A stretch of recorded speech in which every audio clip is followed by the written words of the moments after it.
వివేక హత్య కేసులో కీలక సాక్షులు వరుస మరణాలు అని హెడ్డింగ్ పెట్టి రాస్తాడు.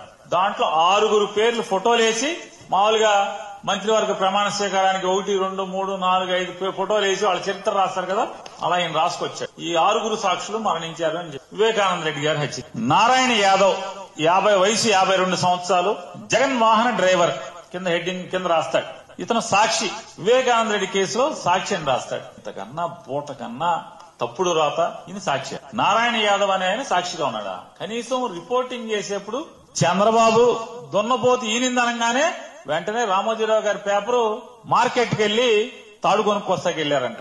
ఏంటి అంటే దూడ పుట్టింది కదా, వెంటనే మరి దాన్ని కట్టేయాలి కదా, అందుకోసం తాడు కొనుక్కొస్తాకి వెళ్ళిపోయారు. అట్లాగా చంద్రబాబు నాయుడు కేబినెట్ లో ఏదో మాట్లాడాడంట, వీళ్ళు రాసేస్తారు వెంటనే వండి వార్చి. నారాయణ యాదవ్ అనే ఆయన గురించి మాట్లాడదాం. అసలు ఇదంతా వండి వార్చే విషయం అంతా ఏంటి అంటే ఆంధ్ర రాష్ట్ర ప్రజలకి ఏం కొత్త కాదు.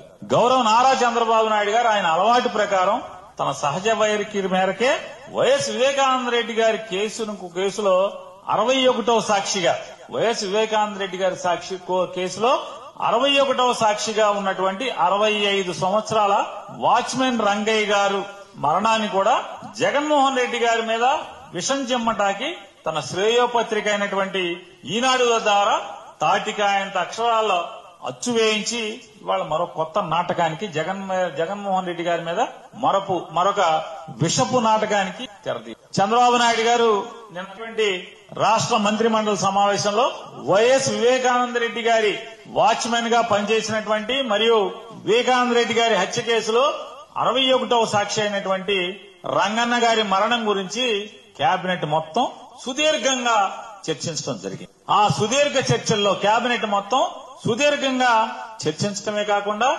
ఆగమేఘాల మీద డీజీపీ గారిని మంత్రి మండలి రంగన్న గారి మరణం గురించి కేబినెట్ వాకప్ చేసింది. డిప్యూటీ సీఎం గారితో సహా మంత్రులందరూ ఈ రంగన్న గారి యొక్క మరణం గురించి డీజీపీ గారి దగ్గర వారి సందేహాలకి సమాధానాలను రాబడుతూ క్షుణ్ణంగా రాష్ట్ర మంత్రి మండలి మొత్తం ముఖ్యమంత్రి దగ్గర నుంచి ఉప ముఖ్యమంత్రి దగ్గర నుంచి మంత్రులందరూ కూడా క్షుణ్ణంగా చర్చించారని చెప్పని వీరి పేపర్లో రాశారు, శ్రేయోపత్రికలో రాశారు. అసలు ఈ రాష్ట్రంలో చర్చించడానికి ఏమీ లేవు. ఈ రాష్ట్రంలో రాష్ట్ర ప్రభుత్వం చేయాల్సినటువంటి పనులేమీ లేవు, బాధ్యతలేమీ లేవు. ఇదే తక్షణ అవసరం ఆంధ్రప్రదేశ్ రాష్ట్ర ప్రజలకి, రాష్ట్రానికి ఇదే తక్షణ అవసరం కింద కేబినెట్ మొత్తం కూడా చర్చించారు.